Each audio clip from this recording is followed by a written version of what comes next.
Fala galera rubro-negra, e aí, beleza? Tudo certo com vocês? Gostaria primeiramente de abrir aqui esse vídeo, agradecer o apoio de vocês aí, que vocês possam estar aquela velha curtida, aquele velho like, né? Que vocês possam estar comentando também, interagindo aí, beleza? Para que a gente possa estar crescendo e entregando cada vez mais um trabalho de melhor qualidade para vocês, beleza? Vamos embora falar, né, de Sport 3, Amazonas 2. Rapaz, como diria Galvão Bueno, teste para cardíacos, amigos. Teste para cardíacos. Vocês já viram ser torcedor do esporte e não ter aperreio? Vocês já viram ser torcedor do esporte e não sofrer? Meu amigo, o esporte gosta do aperreio. O esporte gosta do aperreio. Já ficou comprovado isso. Não é de agora não, faz tempo. Cara, assim como foi no primeiro turno, né, na estreia da Série B, voltou a vencer o Amazonas por 3-2 e assim, mais uma vez, a base do sofrimento desnecessário, diga-se passagem. O Sport abre 2-0, né, no jogo, toma um empate, simplesmente assim de forma inacreditável, e depois consegue o gol já na reta final do jogo. Mas vamos lá, começando pela escalação. A gente teve como novidade na escalação para esse jogo a estreia do zagueiro Alisson, que chegou essa semana passada, né, vindo do Cuiabá. Eu considerei uma boa contratação pelo nível de Série B, até porque a gente tem Alisson Cassiano disponível, então infelizmente a gente não tem muito o que reclamar. A gente teve também como novidade a trinca de volante no meio sendo formada por Luciano como titular, que não vinha tendo chance com Mariano Souza no início do ano, e aí com Guto ressurge, né, das cinzas, digamos assim, e tem essa chance aí. Junto a ele a gente teve Felipe e Fabrício Domingos, que já são titulares por natureza, né? O Sport começa o jogo com Kaique França, Fabinho na lateral direita novamente, né, para a surpresa de 0 pessoas. Afinal de contas, eu vi muita gente criticando, tem que botar de plástico, aquele negócio todo, mas vejam só, de plástico vem de inatividade de 8 meses, ou seja, 8 meses sem jogar futebol, né, sem entrar em campo. Então, assim, é difícil você colocar um jogador 8 meses sem jogar. Então, Guto Ferreira acerta em não colocar ele de frente, né? Tem que ir inserindo ele aos poucos nesse processo, né, de titularidade. E entra com o Fabinho novamente na direita, até porque é o único disponível que faz aquela função, junto a Fabrício Domingues também, mas entre ele e Fabrício Domingues na direita, eu prefiro ele. É menos ruim, digamos assim. Aí ele entra com a zaga sendo formada dessa vez, né? Ao contrário do que foi lá em Santos, ele entra com um destro e um canhoto, ou seja, Alisson fazendo a estreia do lado direito da defesa, Castanho na esquerda, na lateral esquerda, propriamente dita, Dalbert, né? E aí a trinca de volantes, Luciano sendo o volante mais marcador, né? Que fica um pouquinho mais recuado, e aí com Fabrício Domingues e Felipe mais à frente, tendo muita liberdade para atacar, que é característica forte dos dois, né? E aí tem Lucas Lima como um meia mais flutuando pelas beiradas, né? Com Barleta e Coutinho mais à frente. Vamos lá, eu vi muita gente criticando também a questão dessa trinca de volantes, né? Eu até cheguei a debater de forma mais calorosa assim em um dos grupos que eu faço parte com um torcedor, ele reclamando e tal. Disse, veja só, a gente precisa entender o perfil do treinador e o que ele quer passar. Não é simplesmente o que a gente gosta ou deixa de gostar. Fulano de tal. A gente precisa entender o processo. Vamos lá. Por que Guto colocou o Luciano como titular? A gente precisa entender que Guto Ferreira já faz parte do trabalho dele. Ele gosta de um volante de mais pegada, ao contrário de Sosso. Sosso gostava de um volante com características de volante mesmo, que é Felipe, né, que tem um pouco mais de dificuldade de marcar, mas sabe sair para o jogo, e o resto é jogadores mais ofensivos. Já Guto não, Guto preza muito, né, por um cara mais marcador, e geralmente joga com dois volantes, né, um de mais marcação, que vamos ser sinceros, no futebol atual não existe muito isso mais não, né. Os principais clubes da Europa aí, do mundo, hoje em dia, eles falam muito de médios, né, de jogadores de meio campo, não necessariamente sendo volante, meia, né, ou meia. Então, assim, ele coloca Luciano com essa característica de mais pegada, lembrando que lá atrás a gente sempre criticava Sosso por isso, que o Sport tinha um buraco no meio. E Guto, nas primeiras falas como treinador do Sport, ele falou, a gente identificou o que precisa ser corrigido e a gente vai tentar corrigir. E uma das coisas foi essa. Então, ele entra com Luciano, Felipe e Fabrício mais à frente, né? Essa trinca de volantes. Para mim, eu não vou dizer que eu concordei, eu não entraria com esse time, mas eu entendi e achei relativamente boa, né? Eu achei relativamente bem o desempenho dessa trinca de volantes no primeiro tempo. E aí Lucas Lima ficou com liberdade também, né? Sem precisar muito ter essa responsabilidade de marcação. Ficou livre e a gente sabe que Lucas Lima com a bola com a bola no pé e tendo mais liberdade, ele faz estrago, assim como fez com um belo passe. Vamos lá. Primeiro gol do Sport, gol de Barleta. Barleta que, por sinal, eu achei uma partida relativamente boa, tirando a expulsão, que foi uma imbecilidade dele, vamos ser sinceros. Parece, eu não sei vocês, mas eu percebi que Barleta meio que ressurgiu, digamos assim, nesses últimos 2 jogos, né, com a chegada de Guto, porque parece que ele voltou, né, parece que ele está vivo novamente, a gente pode usar esse termo. Ele voltou a jogar bem, coisa que não vinha acontecendo, porque Barleta mal estava pegando na bola e quando pegava, errava. Pegava, errava, pegava, errava. Quando pegava. Hoje em dia ele está aparecendo, voltou a aparecer mais pro jogo, voltou a partir para um contra um, conseguir alguns dribles, conseguir ser mais perigoso para a defesa adversária. Então a gente pode dizer que ele ressurgiu. E aí o Sport chega ao gol, né, o primeiro gol, com um lance que envolve, para variar, né, só para variar, Fabrício Domingues, que parece que tem 5 pulmões e todos de ferro, porque, meu amigo, o que Fabrício Domingos corre, eu acho que a gente não correria em 15 anos de vida, porque o cara corre o campo inteiro. Vamos lá, o gol do Sport foi aos 8 do primeiro tempo, né? Onde Fabrício Domingues tem uma boa oportunidade ali pelo lado esquerdo de ataque, na pequena área já, inclusive. E ele corta o marcador, que inclusive é Ezequiel que passou no Sport. Não sei se vocês vão lembrar disso, acho que não. Até porque a passagem dele foi horrível e ele é ruim. Fabrício Domingues corta ele e dá o passe para Barleta, que vem entrando, né, praticamente com um gol livre e finaliza fazendo o primeiro gol do Sport. E aí, detalhe, nisso o Sport já estava em cima tentando o gol. A gente pode dizer que os primeiros 15, 20 minutos do Sport foram bem intensos, bem legais. Lembrou muito o Sport do início do ano, né? Aquele Sport incisivo acima do adversário. E o Sport conseguiu imprimir esse ritmo. E aos 14, né? Ou seja, 6 minutos depois, o Sport chega ao seu segundo gol, abrindo 2-0, com um golaço, diga-se passagem, golaço, onde Lucas Lima, na verdade, Felipe recupera uma bola, dá o passe para Lucas Lima, e Lucas Lima simplesmente de primeira, com a maior facilidade do mundo, né? Lucas Lima, assim, bicho, ele consegue achar uns passes absurdos, cara. Tem muita qualidade. Ele consegue deixar Coutinho, né? Consegue enfiar a bola para Coutinho, deixando ele de frente pro goleiro, e Coutinho fazendo o que ele sabe fazer de melhor, que é o gol. Coutinho, que por sinal vem sendo muito criticado pela torcida do Sport. Eu particularmente não vinha criticando ele, porque eu entendia que a bola não estava chegando nele, e quando chegava era uma bola de péssima qualidade. Então não vou cobrar do meu centroavante se a bola não ter chegado com qualidade. E aí parece que parece que Coutinho, né, Gustavo Golzinho, ressurgiu também com Guto, assim como Barleta, que eu citei anteriormente, porque 2 jogos com Guto Ferreira, 2 gols de Coutinho, né, empatou o jogo lá na Vila e fez o segundo gol do Sport desse jogo de agora. E aí, depois desse gol, do segundo gol, o Sport meio que relaxa na partida. Mais uma vez, o Sport abre uma certa vantagem e relaxa em campo. E assim, pessoal, a gente precisa entender, né, a gente precisa lembrar que a Série B não tem time besta. Tem time ruim? Tem. O Amazonas não é um time ruim, eu não considero um time ruim, não.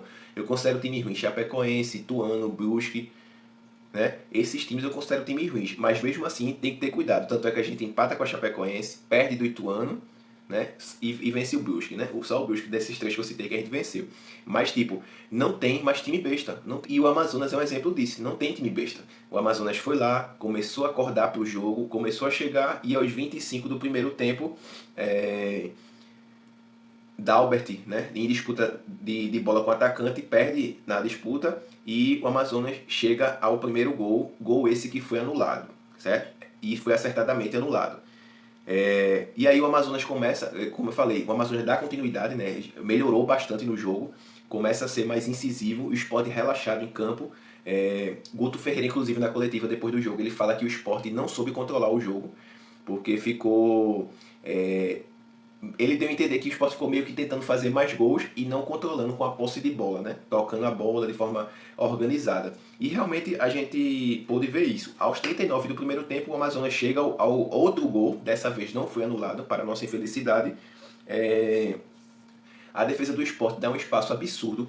O Luan Silva, né, o atacante do Amazonas, consegue pegar na bola, pensar, repensar, tirar um cochilo, acordar, sair da arena, voltar, tomar um guaraná, sentar, acordar e fazer o gol.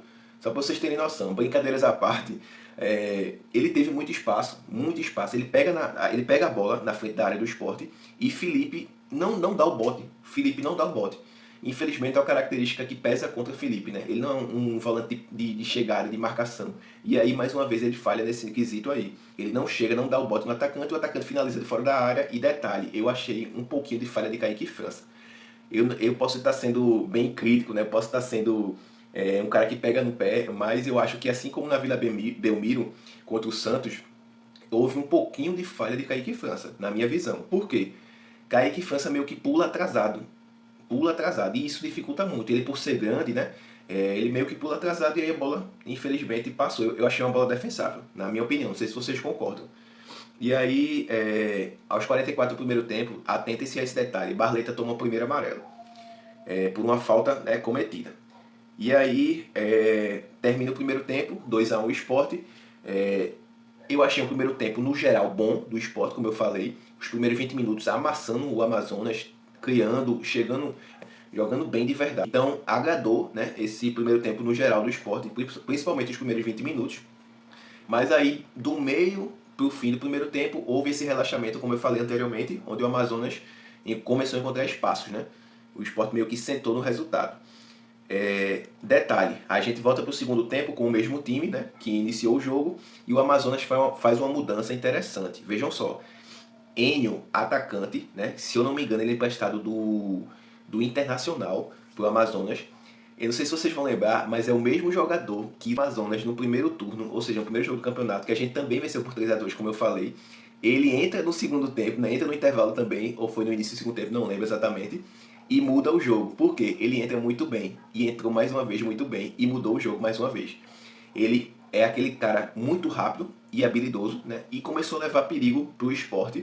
E o Sport, como já vinha no final do primeiro tempo, também volta muito relaxado. E aí, aos 8 do segundo tempo, um exemplo de que o Sport voltou desligado, Guto Ferreira faz 2 mudanças de cara, coloca de Plácido na vaga de Fabinho. Fabinho meio que sai sentindo ali, mas eu acho que não só foi isso, Fabinho já vinha sentindo também o ritmo do jogo, né? Como o Amazonas voltou melhor, voltou mais incisivo, ele estava sentindo na questão da marcação, e faz também a substituição de Fábio Matheus no lugar de Luciano.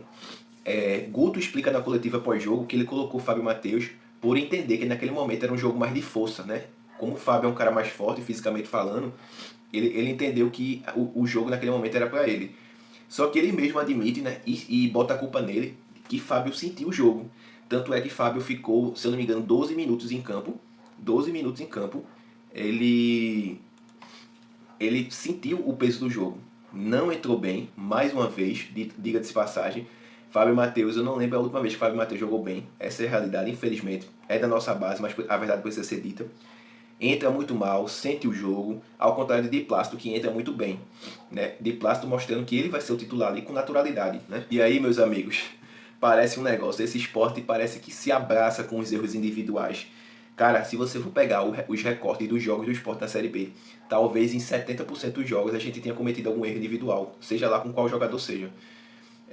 Kaique França já cometeu erro individual e prejudicou o Sport. Alisson Cassiano já prejudicou o Sport muitas vezes por erro individual. Luciano Castan, quem mais?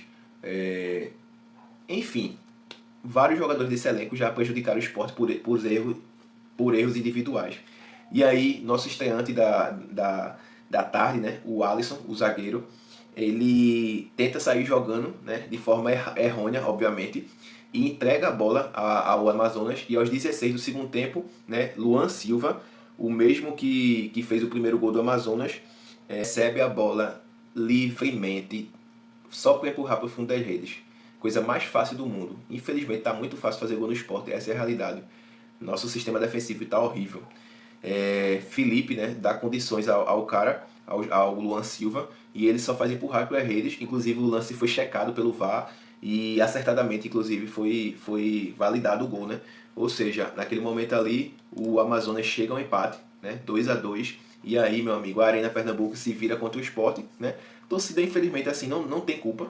É uma reação natural. O time caiu de rendimento, né? Talvez vaiar não fosse a melhor alternativa, mas também não julgo quem fez isso. Até pelo histórico recente do Sport, né? E aí, de imediato, vejam só, de imediato ao gol, como resposta, né, ao empate, Guto Ferreira tira Fábio Matheus, como eu falei. Fábio Matheus só ficou 10, 12 minutos em campo. Horrível. E aí entra o Wellington Silva. Ou seja, mais um estreante da tarde, né? O Wellington Silva fazendo sua estreia. Entra, inclusive entrou bem.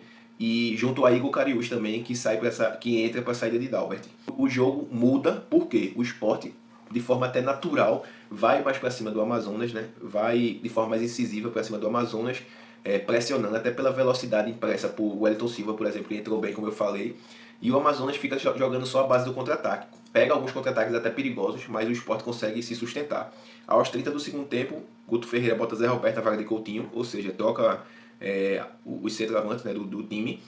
E aí Zé Roberto, como já vem sendo em outras oportunidades, né, Zé Roberto acaba salvando o Sport aos 38 do segundo tempo, no cruzamento de Barleta. Zé Roberto, de forma até estranha, finaliza e faz 3-2 Sport para a explosão da Arena Pernambuco. Eu, inclusive, de forma até curiosa, estava no Uber, né, assistindo o jogo, a caminho de uma festividade. Quando sai o gol, eu dou um grito no Uber e tal. O motorista, inclusive, rubro-negro, comemoramos juntos. E aí o jogo vai se caminhando para o final, fica naquele jogo perigoso, né? O esporte, o modo esporte de ser. Quando aos 48 do segundo tempo, de forma bizonha, como eu falei no início do vídeo, Christian Barleta é marcado o impedimento na jogada onde ele está envolvido e ele simplesmente chuta a bola. O juiz para, apita e ele chuta a bola. Ele simplesmente esqueceu que ele tem amarelo e é expulso, ou seja, deixando o jogo que já estava dramático ainda mais dramático e fazendo o Sport ter o desfalque dele mesmo no próximo jogo. Inclusive, eu acho que é cabível de punição, viu? Isso aí, porque não se faz não. Poderia ter prejudicado o Sport até de forma pior, né? E é isso, meus amigos. De forma resumida, como eu falei, no geral, gostei da partida do Sport. Tirando essas partes de sonolência durante a partida, que levaram ao empate do Amazonas, eu achei uma partida boa do Sport. Eu acho que o Sport, nesses últimos 2 jogos, mostrou que, como eu já tinha falado anteriormente várias vezes, inclusive tem vídeo aqui falando, né, na chegada de Guto, né, nessa troca de treinador, que eu falei que Guto traria estabilidade, e na minha visão já está mostrando isso. Pode ver que o Sport, né, tipo, tirando essa oscilação desses pequenos momentos de sono, né, como é que eu posso que a gente pode falar, né, o Sport está estável. É um time que faz o simples. Com Guto Ferreira, se acostume, o Sport vai fazer o simples. O Sport não vai amassar o adversário, ter 200 mil chances, entendeu? Criar um volume absurdo de jogo. Não vai. O Sport vai fazer o simples. E o simples é necessário para subir. Foi assim em 19, foi assim em 19 com Guto, e assim, e se Deus quiser, em 2024 também será. Beleza? Inclusive, Zé Roberto, depois do jogo, ele fala: foi uma vitória muito importante, sim, mas a gente deu mole. Realmente, os próprios atletas reconhecem isso, né? Falando um pouquinho de tabela, né? Falando um pouquinho de histórico, né? E de tabela, de acesso, inclusive. Só para vocês terem noção, vou trazer um dado aqui importante, né? O histórico do Sport no retorno da Série B. A gente já está no segundo jogo do retorno, lembrando que o Sport tem 2 jogos a menos, né? Contra a CRB fora, lá em Maceió, e Operário na Arena, aqui. 2006, o Sport subiu. Inclusive, Dorival Júnior, treinador da Seleção Brasileira atualmente, treinou o Sport praticamente em todo o campeonato, né? Saiu já na reta final. 2006, com acesso, a gente iniciou o segundo turno com 30 pontos, estando no terceiro lugar. E como terminou o segundo turno, 64 pontos. Os pontos somados nesse segundo turno, 34. Ou seja, em 2006 a gente somou 34 pontos no segundo turno. Em 2010, sem o acesso, né, infelizmente a gente não subiu, aquele time de Marcelinho Paraíba, chegando no Sport e arrebentando, infelizmente não subiu. A gente iniciou o segundo turno com 27 pontos, ou seja, 3 a menos em relação a 2006. E a gente somou no segundo turno 29 pontos, ou seja, a gente somou 5 pontos a menos que em 2006, em 2010, no segundo turno, beleza? 2011, com o acesso, aquele acesso dramático, né? Na última rodada contra o Vila Nova lá em Goiânia, inclusive nosso próximo adversário, a gente iniciou o segundo turno com 29 pontos, ou seja, 2 a mais que 2010, né? E 1 a menos que 2006. E a gente terminou aquele segundo turno de 2011 somando 32 pontos, ou seja, 3 a mais que 2010 e 2 a menos que 2006, beleza? Esse ano a gente subiu. 2013, também com acesso, aquele time de Marcos Aurélio, do próprio Lucas Lima, que está aí nesse elenco, Neto Baiano voando, matador. A gente conseguiu acesso, a gente fez 30, a gente iniciou o segundo turno com 31 pontos e somou no segundo, no geral, no segundo turno, 32 pontos. Ou seja, a mesma pontuação de 2011 a gente fez em 2013, no segundo turno, 32 pontos. 2 a menos que 2006 e 3 a mais que 2010, beleza? Atentem-se a esse dado. 2019, com Guto Ferreira, com acesso, a gente somou 37 pontos no segundo turno, ou seja, pontuação absurda, né? 2022, sem acesso, a gente fez 30 pontos no segundo turno. E 2023, ano passado, aquele ano fatídico que eu não entendo até hoje, não sei se você entender o que aconteceu naquele ano passado, você me explica, porque eu não entendo até hoje. A gente fez 28 pontos apenas no segundo turno. Então, só para vocês terem noção, né, desses dados aí, até para a gente se apegar como média histórica, né, os anos que a gente subiu: 34 pontos, 32, 32, 37 e 37 pontos. Ou seja, para a gente se apegar a esses dados aí, beleza? E é isso, galera. Espero que vocês tenham gostado de mais um vídeo aí, falando tudo sobre Sport 3 Amazonas 2, beleza? Próximo jogo do Sport, dia 16 agora, mais conhecido como sexta-feira, Goiânia contra o Vila Nova. Vila Nova, um time bom, organizado, que mais um ano tá dando trabalho aí na Série B, apesar das oscilações, beleza? Tamo junto, pelo Sport tudo, simbora rumo ao acesso. Valeu!